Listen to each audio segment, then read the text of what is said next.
얼마 전에 이런 말이 유행이 됐죠. 대통령 부인 놀이 혹시 들어보셨어요? 네, 여러분 안 들어보셨나요?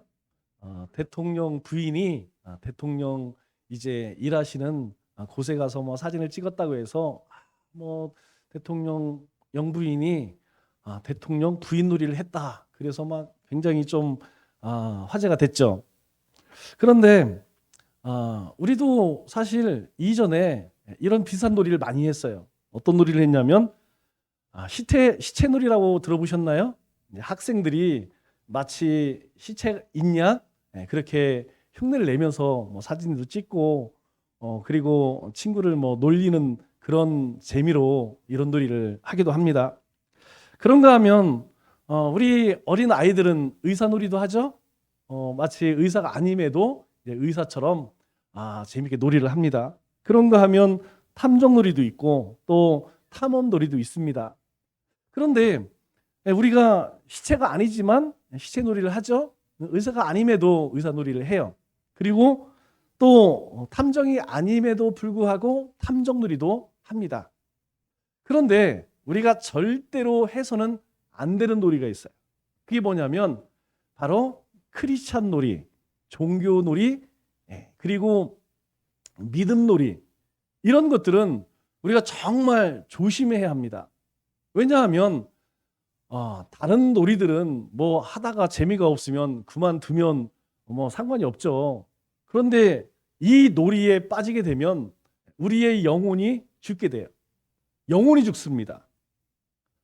그렇기 때문에 우리의 삶에 성령 받은 증거는 신들린 사람이나 넉나간 사람처럼 막 눈이 풀리고 알 수 없는 말로 횡설수설하는 것이 아니라 삶의 변화라는 것을 분명히 알아야 돼요.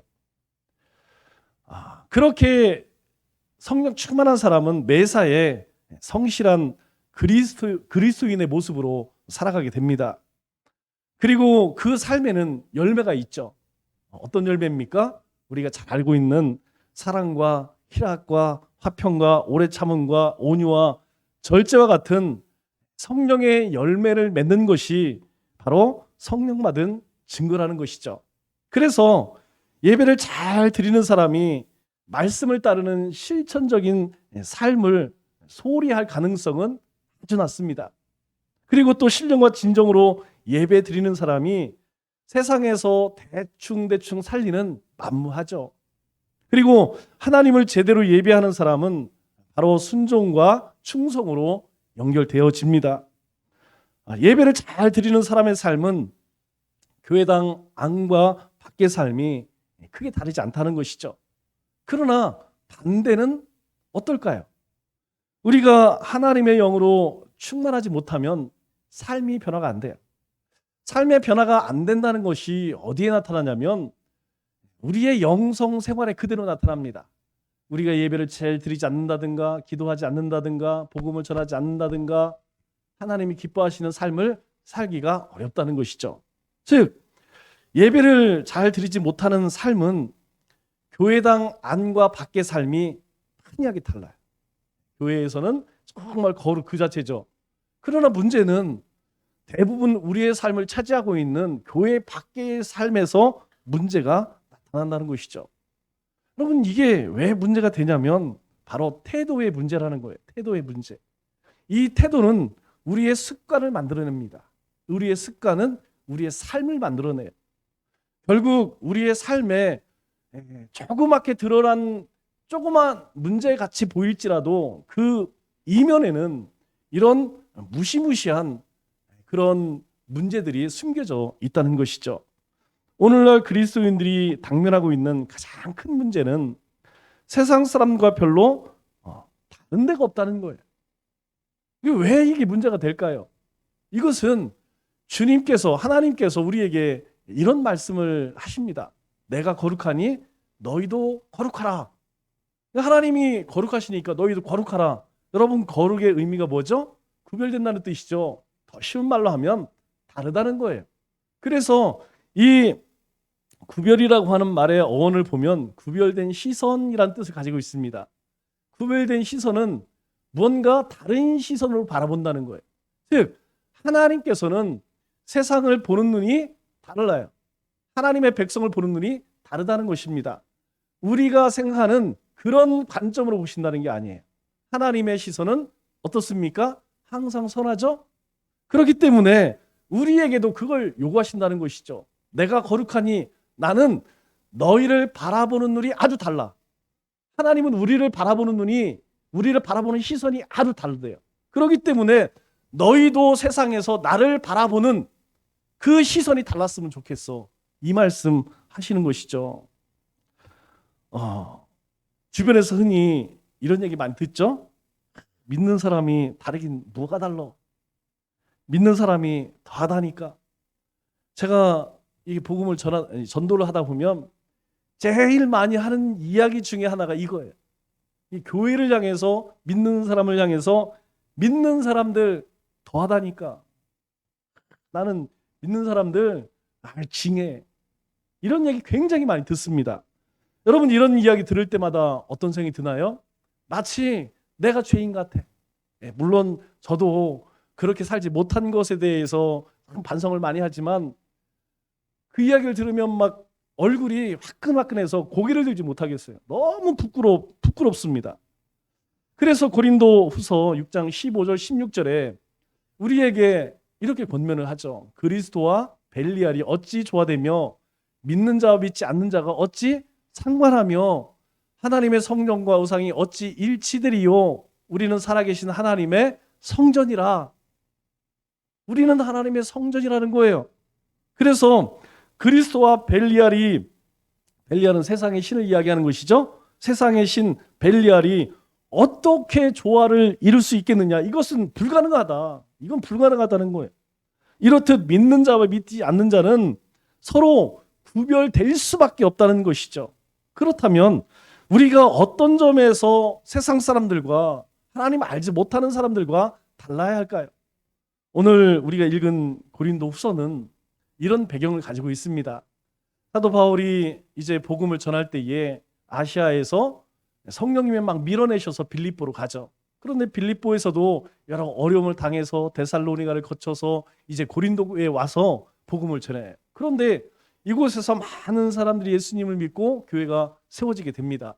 그런데 시간이 지나면서 이 고린도 교회, 요즘 우리가 큐티 묵상하고 있죠? 여러 가지 문제가 생기는 거예요. 뭐 바울파, 아볼로파, 뭐 게바파, 그리스도파, 막 당파 싸움을 하고 개파로 나뉘어 싸움을 하고 뭐 음행 문제, 은사 문제, 우상 숭배 문제, 뭐 여러 가지 문제들이 막 생겨나기 시작해요. 그 이야기를 사도 바울이 들으니까 얼마나 가슴이 아프겠어요. 사도 바울이 복음을 전해서 세운 교회인데, 그래서 그들에게 편지를 써서 너희들 그러면 안 된다, 그런 이야기를 하죠. 그것이 바로 고린도 전서예요. 그런데 이 첫 번째 쓴 편지를 고린도 성도들이 듣고 어떻게 되었을까요? 야, 우리가 정말 잘못했구나, 회개하자, 이런 분위기가 아니었다는 겁니다. 사도 바울이 그렇게 편지를 써서 보냈지만 그냥 이 고린도 성도들은 별 반응이 없어요. 큰 호응을 하지 않습니다. 그래서 이 사도 바울이 결국은 다시 방문하게 되죠. 방문하게 되어서 뭐 했겠습니까? 다시 복음을 가르치고 그들로 하여금 말씀 위에 세울 수 있도록 그렇게 잘 가르쳤죠. 그리고 나서 그들에게 약속을 합니다. 내가 다시 너희를 보러 오도록 하겠다. 그동안에 너희가 신앙생활 잘하고 있어라. 내가 전한 복음, 그리고 너희가 세상의 빛과 소금이 될 수 있도록 그렇게 살아라. 그리고 떠났어요. 그런데 문제는 사도 바울이 육신의 문제 또 여러 일들로 인하여서 이 고린도 교회에 다시 방문하지 못하게 된 거예요. 그런데 고린도 성도 입장에서는 이 사도 바울이 다시 온다고 했는데 안 오네? 그러니까 어떤 생각이 들겠어요? 결국은 이거 사도 바울이 거짓말 치고 갔네? 그러면서 이제 이전에 생겼던 문제들, 이전에 막 그 성도들 가운데에서 이제 사도 바울에 대한 사도성, 사도 바울이 진짜 예수님의 제자야? 그거 말이 안 되지. 그 사람은 사도가 될 수 없지. 그런 이야기가 함께 이 사도 바울이 거짓말했다고 이 교회 안에서 또다시 여러 가지 문제가 생겨나기 시작하는 거예요. 그래서 사도 바울은 그런 이야기가 들려짐에 따라서 자신의 신실함을 변호하기 위해서 아주 중요한 두 가지를 교훈을 합니다. 그 첫 번째가 무엇이냐면 그리스도인이 신뢰할 만한 근거는 무엇인가? 즉 내가 너희들 가운데에 신실한 사람이다. 이것이 어떤 모습인지, 또 하나는 그리스도인이 긍정적일 수밖에 없는 근거는 무엇인지, 이 두 가지에 대해서 이 두 번째 편지를 쓰면서 고린도 성도들에게 이야기를 하죠. 그러면 먼저 왜 그리스도인들은 신뢰할 만할까요? 왜 그리스도인들은 믿을만 할까요? 사도 바울은 그것에 대해서 이렇게 말합니다. 18절에 하나님은 미쁘시니라. 여기 미쁘다라는 말은 믿을만 한 분이다 라는 뜻이에요. 하나님은 정말 믿을만한 분이다. 우리가 너에게 한 말은 예하고 아니라 함이 없노라, 이렇게 이야기해요. 사도 바울이 자기를 믿어달라고 하는 것, 자기를 신뢰할 만하다고 한 이유로 하나님은 신실한 분이다. 하나님이 신실한 분이기 때문에 나 역시 믿을 만한 사람이다, 이렇게 이야기하는 것이죠. 바울은 자신을 변호할 때에 자신의 잘난 것, 여러분 아시죠? 이 사도 바울이 조금 생긴 게 그래서 그렇지 다른 것은요 뭐 빼놓을 게 없어요. 뭐 얼마나 배경이나 그의 학문이나 뭐 어떤 곳에서 누구와도 부족할 게 없는 그런 사람이었습니다. 그런데 자기의 잘난 것이나 그 성실함, 그 열정을 내세우지 않았다는 거예요. 여러분 우리 같으면 어떻게 하겠습니까? 지금 내가 보여지는 것 그거 막 자랑하고 싶지 않아요? 야, 나 이런 사람이야. 나 이런 명함 가지고 있어. 나 이런 힘이 있어. 그런데 사도 바울은 그렇게 하지 않았다는 거예요. 사실 우리 사람 가운데에서 그런 것을 내세울 만한 존재가 있을까요? 우리가 가진 것, 그것을 내세울 만큼 자랑할 것이 있는 사람이 있을까요? 없어요. 그래서 예레미야 17장 9절에 뭐라고 이야기합니까? 만물보다 거짓되고 심히 부패한 것은 뭐라고요? 우리의 마음입니다. 여러분 아무도 몰라요. 그러나 누구 압니까? 나는 안다니까요. 내 마음이 얼마나 부패하고 후패했는지 다른 사람 몰라도 나는 안다는 거예요. 그리고 그 마음을 누가 보십니까? 사람은 몰라도요 하나님은 보신다는 거예요. 여러분 이 시대에 여러분 마음 가운데 꼭 새겨야 할 말씀 가운데 하나가 제가 매일 새벽에는 이야기해요. 브룰라 헤로이. 여러분 이 말씀의 의미가 아시죠? 감찰하시는 하나님이라는 거예요. 우리의 부패한 마음을 누가 아시느냐? 하나님은 아신다는 거예요. 내가 아무리 뭐 믿음이 있는 척, 뭐 아름다운 척, 뭐 선한 척, 경건한 척 소용없습니다. 나는 알고 하나님은 아신다는 거예요. 정도의 차이는 있을지 몰라도 누구나 믿을 수 없는 존재라는 점에서 차이가 있을까요? 없다는 것이죠. 여러분 우리는 말씀 앞에 하나님 앞에 여러분 내세울 게 없어요. 그러면 사도 바울이라고 해서 다를 것이 있을까요? 아니라는 것이죠. 만약 그가 그런 식으로 자기를 변호했다면 오히려 고린도 성도들의 더 큰 거부 반응을 일으켰을지도 몰라요. 그러나 사도 바울은 그들의 관심을 어디로 돌리게 합니까? 하나님께로 돌리게 했다는 것이죠. 자신이 믿는 하나님이 미쁘시기 때문에 하나님은 정말 믿을 만한 분이라는 거예요.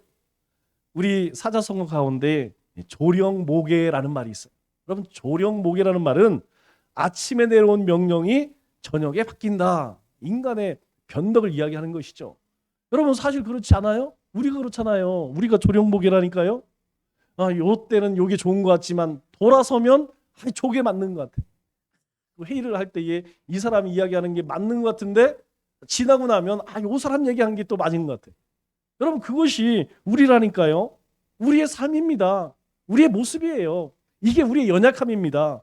그런데 하나님은 항상 예스면 예스, 노면 노 하시는 분이라는 거예요. 그래서 18절은 하나님은 한 입으로 예와 아니오 두 말씀을 하시지 않는다는 것이죠. 성경에는 하나님이 우리에게 약속하시는 것이 대략 한 7,500가지 정도가 기록되어 있다고 합니다. 하나님은 그 중에 어떤 것 하나로도 소홀히 다루시거나 어기신 적이 있을까요? 없다는 거예요.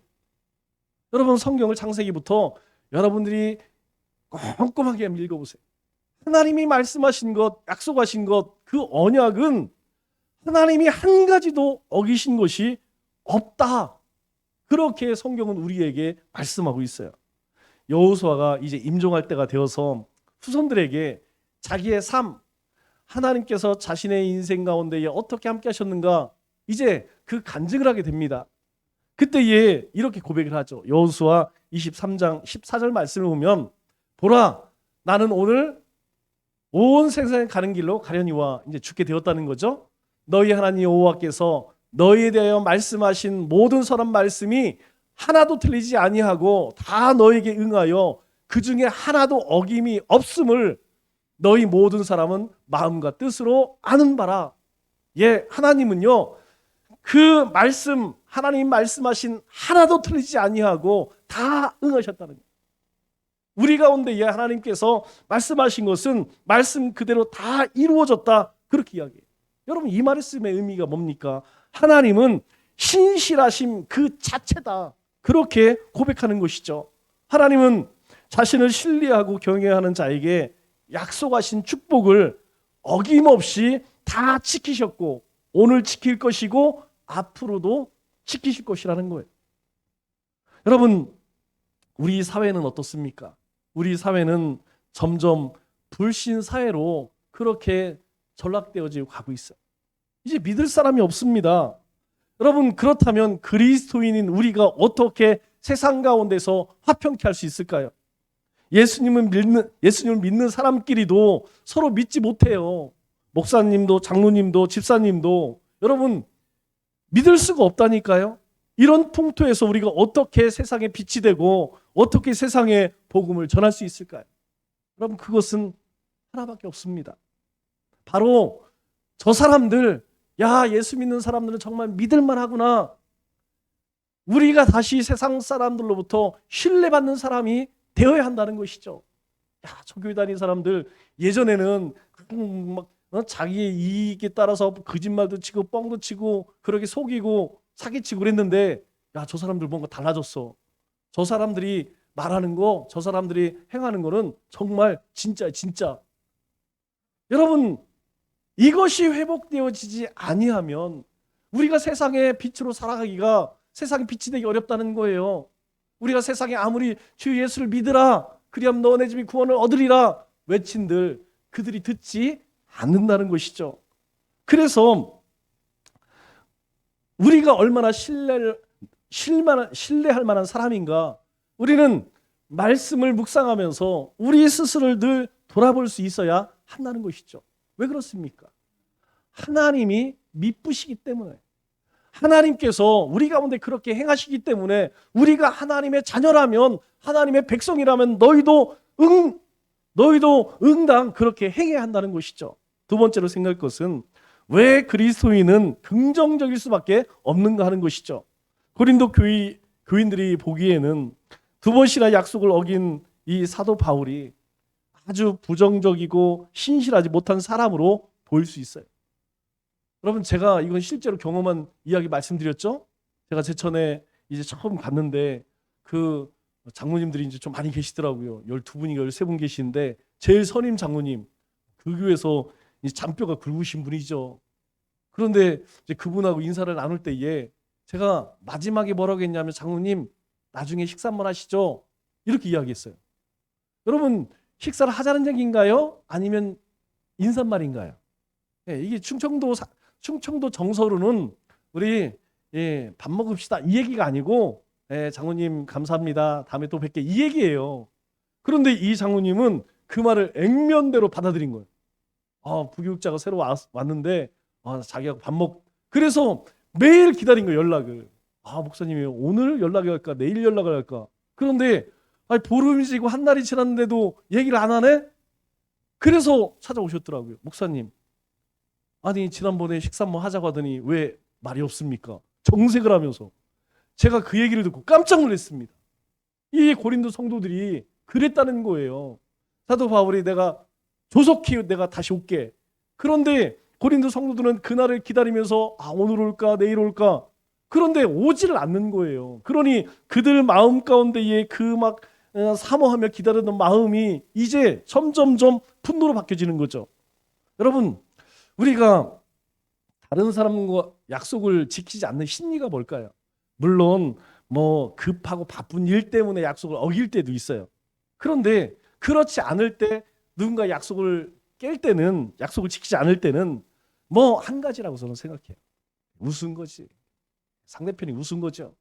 상대편을 무시하는 거 아니겠습니까? 여러분, 우리가 누군가 약속을 했어. 근데 약속을 했는데 지키지 않아.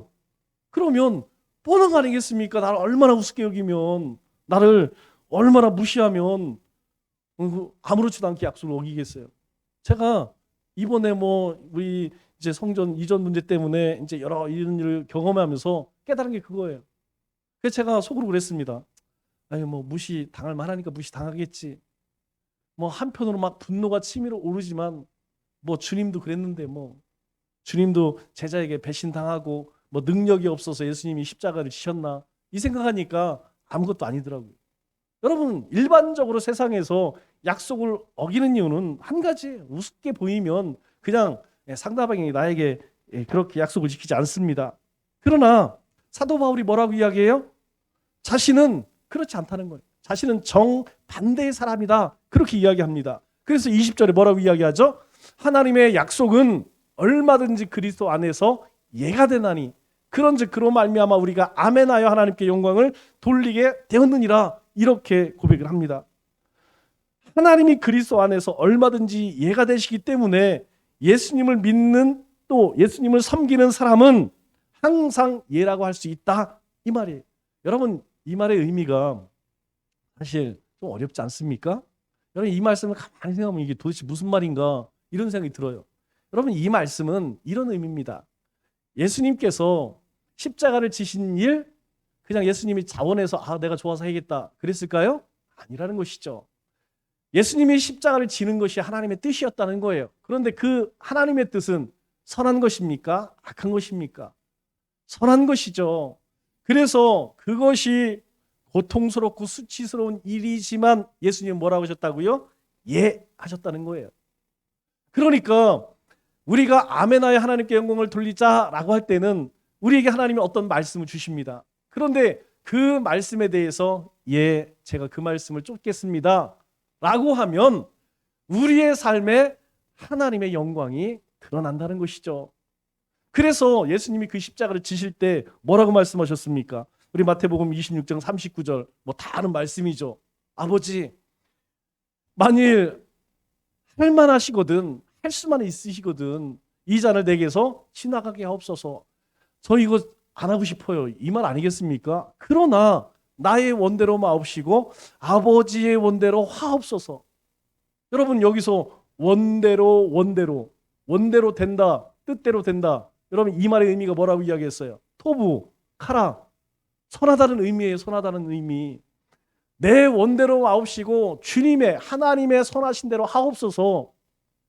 그래서 예수님께서는 뭐라고 했어요? 하나님의 뜻에 예라고 했다는 거예요. 그러면 오늘 우리에게 하나님께서 어떤 뜻을 가셨을까요? 여러분의 삶에 하나님이 선한 뜻을 갖고 계실까요? 악한 뜻을 갖고 계실까요? 하나님은요 하나님의 백성들에게 좋은 것 주시기를 원하신대요. 그래서 우리가 예하면 우리 가운데에 하나님의 영광이 나타난다는 거예요.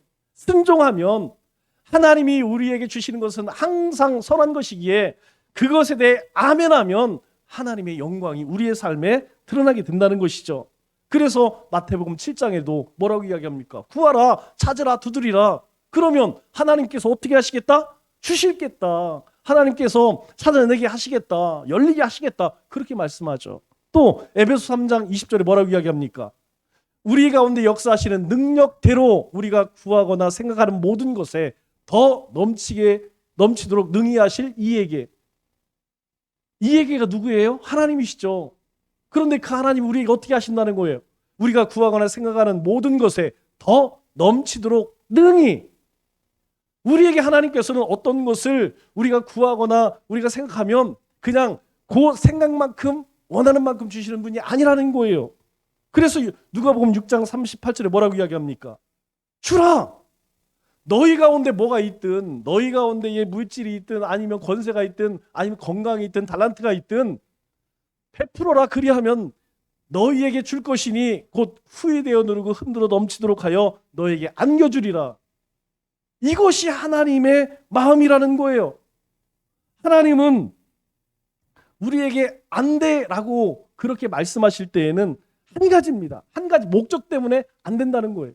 무엇이냐면 유익되지 않을 때, 하나님이 우리에게 주시지 않는, 안 돼라고 말씀하시는 것은 우리에게 해가 되기 때문에 주시지 않는다는 것이죠. 우리에게 필요하고 유익한 것이라면 절대 하나님은 적금 금지 이렇게 하지 않는다는 거예요. 여러분, 에덴 동산에서 하나님께서 아담과 하와에게 안 돼라고 한 거 한 가지 있죠. 그게 뭡니까? 선악과 임의대로 너희 마음대로 먹고 싶은 거 놀고 싶은 거 다 해. 그러나 하나는 안 된다. 그게 뭐냐면 선악을 알게 하는 나무의 열매, 그거 먹으면 내가 반드시 죽어. 그래서 그거는 먹으면 안 돼. 왜? 우리에게 유익되지 않기 때문에. 우리가 믿고 섬기는 하나님의 언약은 반드시 이루어집니다. 그렇기 때문에 우리는 항상 긍정적일 수밖에 없다는 거예요. 이루어지지 않는다면 여러분, 어떻게 우리가 항상 기뻐하고 쉬지 않고 기도하고 범사에 감사할 수 있습니까?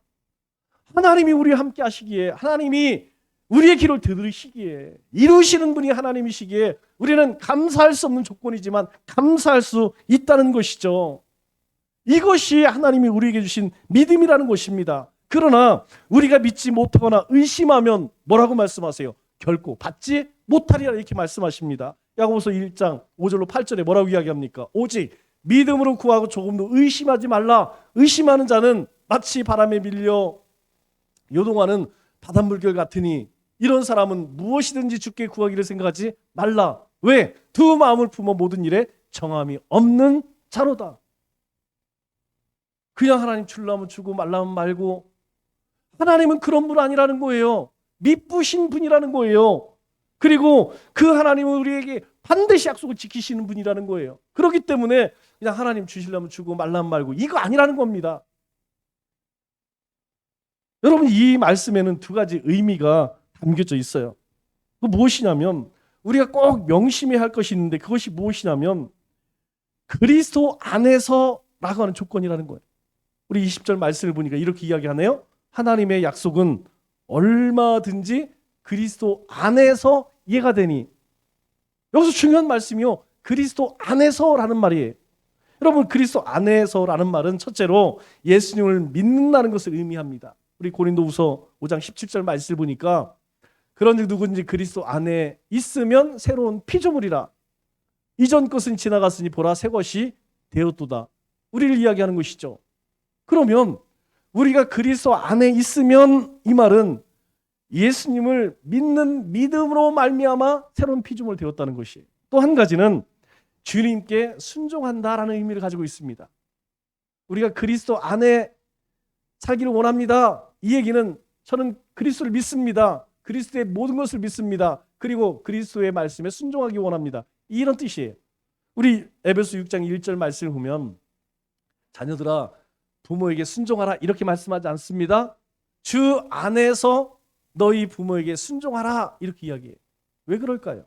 그냥 너희 부모에게 순종하라 할 수도 있는데 왜 주 안에서라고 이야기할까요? 그것은 그리스도께 순종할 수 있는 범위 안에서 부모님께 순종하라는 거예요. 이 말은 하나님 말씀에 어긋날 때도 순종하라 이거 아닙니다. 하나님 말씀에 어긋날 때는 순종하지 않을 수 있다는 것을 전제로 말씀하고 있어요. 어떤 경우일까요? 여러분, 만일 분명 살인, 강도, 도둑질하지 마 그러는데 부모님께 순종한다고 부모님이 야 가서 살인, 강도, 도둑질 해. 그러면 해야 할까요? 하지 않으면 불순종인데 순종해야죠. 그거 아니라는 것입니다. 우리의 신앙생활 가운데서 야 교회 가지 마, 기도하지 마, 말씀 보지 마. 그러면 아우 부모님께 순종해야지, 하지 말아야지. 그거 아니라는 것이죠. 그래서 20절에 그리스도 안에서는 이 두 가지의 의미를 함께 포함하고 있는 것이에요. 우리 가이사 아우구스도 알죠? 예수님께서 태어나실 때에 전국에 이제 명령을 내려서 다 호적 정리를 했던 사람, 그 사람이 로마 황제일 때 있었던 일이에요. 여러분, 누구든지 측근은 있습니다. 어떤 황제든 뭐 리더십에게는 다 측근이 있죠. 없을 수가 없습니다. 왜? 아니 순종 잘하고 일 잘하는데 당연히 말 안 듣는 사람 누가 쓰겠습니까? 순종 잘하고 일 잘하는 사람 당연히 쓰죠. 그런 측근 얼마나 열심히 일을 하겠어요. 그런데 그렇게 열심히 일을 할 때에 희나는 그것에 대한 어떤 보답을 받기를 원해요. 뭐 훈장을 받거나 상을 받기를 원하죠. 열심히 일해놓고 아무 대가가 없다면 여러분 힘들어서 하겠습니까? 우리도 어떤 일을 하고 나면 뭐 40일 무슨 기도회 필사대회 이런 거 하고 나면 여러분들에게 상을 치는 이유가 그거예요. 수고했습니다. 그것에 대해서 그렇게 치하하는 겁니다. 그런데 그렇게 정말 내가 훈장을 받거나 상을 받았으면 좋겠다. 내가 그만큼 황제를 위해서 충성했기 때문에 그 마음을 앓은 이 아우구스도 황제가 그에게 상상할 수 없는 엄청난 그런 상을 내렸어요. 그 신하가 황제에게 이야기합니다. 저는 이 상이 너무 커서 제가 받을 수 없습니다. 자기가 나름대로 생각을 했겠죠. 금 얼마, 뭐 땅 얼마 이 정도 생각했는데 그 이상을 주니까 막 이제 부담이 되는 거예요. 아, 내가 그 정도 일을 하지 않았는데. 그때 이 아우구스트가 웃으면서 그 신하에게 이렇게 이야기했다고 합니다. 나는 너무 커서 주지 못할 것이 하나도 없다네. 나는 너무 커서 너에게 못 줄 게 없어. 여러분, 이것은 우리에게 주님께서 주시는 대답 아니겠습니까? 하나님은 너무 커서 우리에게 주시지 못할 것이 아무것도 없다는 거예요. 너무 어려워서 하지 못하는 일이 있을까요? 하나님께서 야, 이건 너무 힘들다, 야, 내 힘으로 못하겠다, 그런 일이 있을까요? 그거 없다는 것이죠. 항상 그리스도 안에서 예라고 순종하는 믿음으로 사는 우리가 왜 안 돼? 왜 불가능해? 그렇게 불평하고 원망하고 얼굴을 찡그릴 이유가 있느냐? 없다는 것입니다. 그런 부정적인 마음 갖지 말라는 거예요. 긍정적인 감사의 마음을 가지라는 것입니다. 지금 당장 내 손에 없다고 해서 그것이 정말 불가능한 것일까요? 아닙니다. 여러분 꼭 기억하세요. 지금 내 손에 없다고 해서 그거 불가능한 일 아니라는 것이에요. 왜냐하면 내 손에 없다면 누구 손에 있을까요? 하나님 손에 있다는 거예요. 내 손에 없으면 하나님의 손에 있기 때문에 하나님의 손에 있으면 곧 내 손에 있는 것과 다를 바가 없다는 것입니다. 하나님께서 우리에게 주시는 약속이라는 거예요. 그러므로 우리가 이제 사도 바울처럼 세상을 향해서 담대하게 말할 수 있어야 돼요. 뭐라고 이야기해야 할까요? 여러분, 저를 믿어주십시오. 저를 신뢰해 주십시오. 왜냐하면 나는 하나님 믿는 사람이기 때문입니다. 신실하신 하나님 믿는 사람이기 때문에 저는 절대 거짓말하지 않습니다. 속이지 않습니다. 저는 신뢰할 만한 사람입니다. 여러분, 이제 우리가 그렇게 말할 수 있어야 되지 않겠어요? 여러분, 저는 부정적인 사람 아닙니다. 가능합니다. 저는 모든 것을 긍정적으로 선한 영향력을 끼치는 사람입니다. 왜냐하면 하나님이 그런 분이에요. 하나님이 선한 분이시고 하나님께서 긍정적인 분이기 때문에 내가 그를 믿는 사람이기에 나는 그런 사람입니다. 이와 같은 태도를 가지고 세상을 살아간다면 세상은 우리를 알게 될 거예요. 우리를 통해서 하나님을 알게 될 것입니다. 아, 저 사람이 정말 하나님 믿는 사람이구나. 저 사람이 정말 믿음의 사람이구나. 야, 하나님 믿는 사람이 바로 저런 모습으로 살아가는 것이 하나님 믿는 사람이구나. 여러분, 그럴 때 이 세상에서 하나님을 모른 채 소망을 잃고 주저앉아 있는 수많은 영혼들을 미쁘시고 복의 근원 되시는 예수 그리스도께로 인도할 수 있다는 것이죠. 말씀을 맺겠습니다.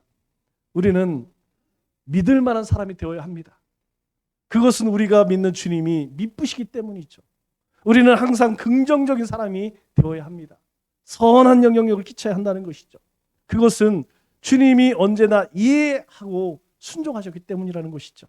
그러므로 이 한 주도 아무것도 두려워하지 말고 우리 손에 없으면 하나님 손에 있음을 기억하고 우리의 산성이시요 요새시요 소망이 되시는 주님을 바라보고 살아가는 우리 믿음의 권속들 다 되시기를 주님의 이름으로 축원합니다.